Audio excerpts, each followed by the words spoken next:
Hey everyone, welcome back to DCC Workbench for part 3 of the Santa Fe locomotive upgrade. In this episode, we're moving on to the front stair lights. Just like with the ground lights in part 2, I need to decide whether to go with a frame or shell mount. If you missed it, go check out part 2 for a recap. It's worth it. But here's the twist. We got a wrinkle to deal with on the stair lights that we didn't have with the ground lights. More on that in a bit. Remember the goal from part 1? Keep everything clean, hidden, and functional. The shell needs to slide on and off without any resistance. Before we dive in, a big thanks to everyone who subscribed, shared, and of course, helped give Canopy Glue the attention it truly deserves. Alright, enough talking. Let's jump into part 3. Alright, let's dive into the stair light installation and figure out the best way to mount them. Just like with the ground lights, we got to... Yes, Canopy. You're not signing your name in the glue. This isn't concrete. It would... How would that even work? Your name would just smudge into a blob. Canopy, I'm not the one being unreasonable here. You could just file a formal complaint with your glue union or whatever. I'm still going to do the method that works. I have to get back to the mounting options, Canopy. Just like with the ground lights, we got two options for the stair lights. Mount them on the frame or mount them on the shell. Now if we take a close look at the gap between the shell and the frame, on the front of the locomotive we can see there's just enough room to route the LED wires without them touching the shell. That means the shell can slip on and off slicker than a peeled onion. Since the front gap looks good, let's check out the rear of the locomotive.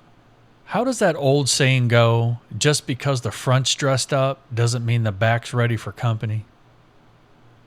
Okay, the rear gap has even more room than the front does. This means the LEDs, both front and back, will not cause any interference with the frame and the shell. Now let's peek inside the locomotive and figure out how to route the wires to the decoder safely. Starting at the front, we got a factory cutout on the nose of the frame that will serve as our path. This path is already being used by the ditch light wiring, so we know it won't interfere with our new stair light wires. This deep channel has plenty of room, definitely more than we'll need. So just like with the ground lights, we'll use the factory cutout in the wall to get the wires through the shell. Next, let's check out the rear of the locomotive. Athearn's got us covered here too. There's a nice large notch in the back of the frame where the coupler sits, and it extends all the way beyond where our final wire turn will be. That gives us good protection for the wires. There's also another deep notch along the top of the frame where the speaker rests. That's perfect for gluing some heat shrink tubing for grouping and organizing the wires. You don't think Canopy heard that, do you? So the rear side is a solid win as well as the front. Now the next question, how are we going to mount the LED? We've got two options for that, the short wire install or the long wire install. With the short wire method, the LED barely sticks out past the frame, which makes the shell installation faster and easier. Plus, if there's a derailment, the LED's got a much better chance of surviving the crash. The long wire method gives us more flexibility to route the wire behind the stair light housing, creating a more authentic light effect from the stairs. But honestly, unless you're doing a super close-up shot, I don't think it makes much of a huge visual difference. For me, I'm just happy to have stair lights at all. I've done both options many times. After evaluating both options for this project, I'm going to go with the short wire method mounted on the shell. But don't worry, when I tackle the upcoming Union Pacific SD75Ms, I'll be switching things up and using the long wire method for those. So make sure to subscribe and hit that notification bell so you don't miss it. Alright, let's get started. The front stair lights are pretty easy to install. I start by feeding the LEDs through the floorboard. Do you remember that factory cutout in the interior locomotive wall? We're going to feed these wires through that. Here, I take my time pulling the wires. When it comes to model railroading, patience is everything. The only folks with more patience than a model railroader, they're in the medical profession.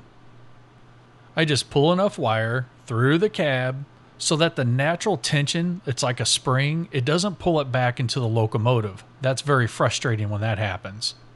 This also gives the flexibility to make those sharp downward angles for the LEDs.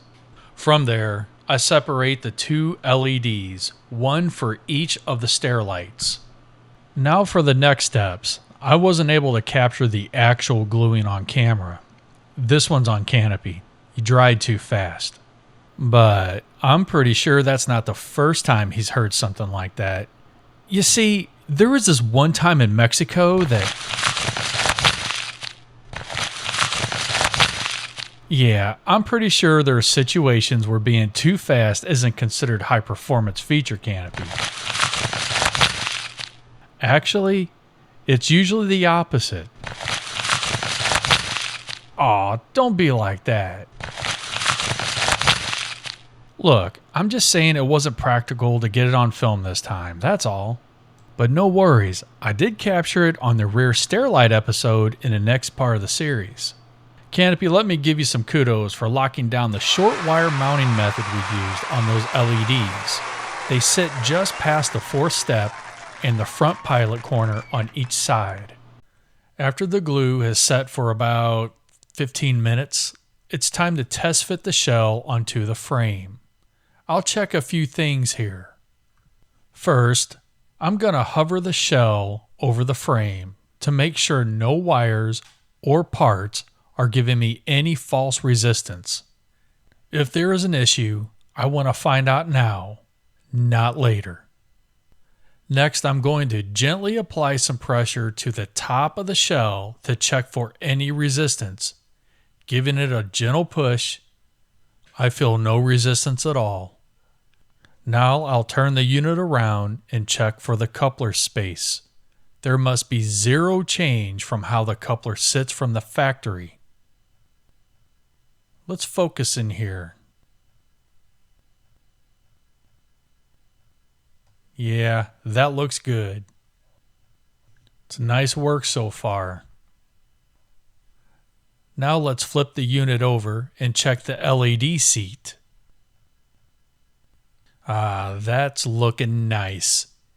If we zoom in here, you can clearly see there's more than enough room to fit our LEDs and wires. Both sides are looking great. Now we know that the coupler will install exactly the same as it did from the factory. Let's recap the progress we made today. The front stair lights are mounted, and slipping the shell on and off is nice and smooth. We also confirmed that the rear stair lights will mount just as easily, if not more easily than the front ones. In the next part of the series, we'll be installing our wire management before diving into the rear stair light mounting. Why? Because we're adding 6 LEDs and 12 wires, which could easily bunch up and lead to decoder overheating, wire snagging, or other bad things that give Canopy Glue nightmares. For those of you enjoying the series and haven't subscribed yet, if you don't want to miss any more Canopy Glue's shenanigans, hit that subscribe button, turn on notifications, and share this video. It really does help the channel. Part 4 is just around the corner. Thanks for watching, and as always, happy railroading.